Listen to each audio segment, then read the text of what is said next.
మిథున రాశి వారికి రాబడి అంతంత మాత్రంగా ఉంటుంది. నూతన రుణ ప్రయత్నాలు ముమ్మరం చేస్తారు. ప్రయాణాలు కూడా చేసిన సందర్భాలు కొన్ని ఎదురవుతాయి. స్థిరాస్తి కొనుగోలు ప్రయత్నాలు ఎవరైతే చేస్తున్నారో అవన్నీ కూడా నత్తనకన సాగుతాయి. ఒక సమాచారం ఏదైతే అందుతుందో అది ఈ రాశి వారికి కొంతవరకు గందరగోళాన్ని కలిగిస్తుంది. వ్యాపార వర్గాల వారికి పెట్టుబడులు సకాలంలో చేతికందిన లాభాలు మాత్రం అంతగా చేతికందవు. ఉద్యోగ వర్గాల వారు స్థాన చలనం కోసం ఎవరైతే ప్రయత్నాలు చేస్తున్నారో వారి కోరిక కొలిక్కి వస్తుంది. పారిశ్రామిక వర్గాల వారికి కూడా నిరుత్సాహం అధికంగా ఉంటుంది. సినీ కళాకారుల ప్రయత్నాలు ముందుకు సాగవు.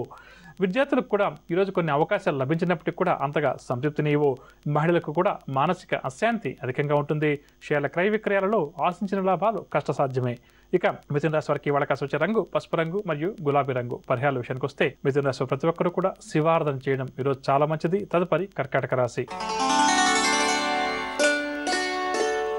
కర్కాటక రాశి వారు అకస్మాత్తుగా కొన్ని దీర్ఘకాలిక సమస్యలు పరిష్కారమై ఊరట చెందుతారు. పనులన్నీ కూడా అనుకున్న విధంగా కర్కాటక రాశి వారు పూర్తి చేస్తారు. భూ సంబంధిత వివాదాలు పరిష్కారం కోసం కుటుంబ సభ్యుల యొక్క సలహాలు కూడా స్వీకరిస్తారు. వ్యాపార వర్గాల వారికి ఈ రోజు జరిగే వ్యాపార లావాదేవీలు ఉత్సాహంగా ముందుకు సాగుతాయి. ఉద్యోగ వర్గాల వారికి కొత్త హోదాలు దక్కుతాయి. రాజకీయ వర్గాల వారు వైద్య రంగాల వారికి కూడా అనుకోకుండా కొన్ని అవకాశాలు లభిస్తాయి. సినీ కళాకారులకు పురస్కారాలు. విద్యార్థులకు నూతన అవకాశాలు దగ్గరకు వస్తాయి. భవిష్యత్ ప్రణాళికలు రూపొందించే పనిలో ఈ రాశి విద్యార్థులు ఈరోజు నిమగ్నమవుతారు. మహిళలకు ఆరోగ్యం కుదుటపడుతుంది. షేర్ల క్రయ విక్రయాలు లాభిస్తాయి. ఇక కర్కాటక రాశి వారికి ఇవాళ కాసి వచ్చే రంగు ఎరుపు రంగు మరియు కాఫీ రంగు. పరిహారాల విషయానికి వస్తే కర్కాటక రాశి ప్రతి ఒక్కరు కూడా లక్ష్మీ నరసింహ స్వామివారిని పూజించడం, స్వామివారి యొక్క స్తోత్రాలు పఠించడం ఈరోజు చాలా మంచిది.